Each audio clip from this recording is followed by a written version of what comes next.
तर अखिल भारतीय मराठी साहित्य संमेलनाचं उद्घाटन या ठिकाणी पार पडत आहे। आपण पाहतोय की उपमुख्यमंत्री अजित पवार, शालेय शिक्षण मंत्री दीपक केसरकर, त्याचबरोबर क्रीडा मंत्री गिरीश महाजन हे देखील या ठिकाणी उपस्थित आहेत। आणि सर्व मान्यवरांच्या हस्ते दीप प्रज्वलनानं अखिल भारतीय 97व्या मराठी साहित्य संमेलनाची सुरुवात होत आहे।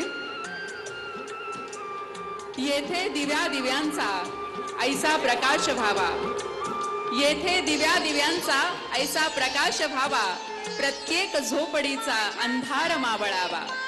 येथे दिव्या दिव्यांचा ऐसा प्रकाश व्हावा, प्रत्येक झोपडीचा अंधार मावळावा।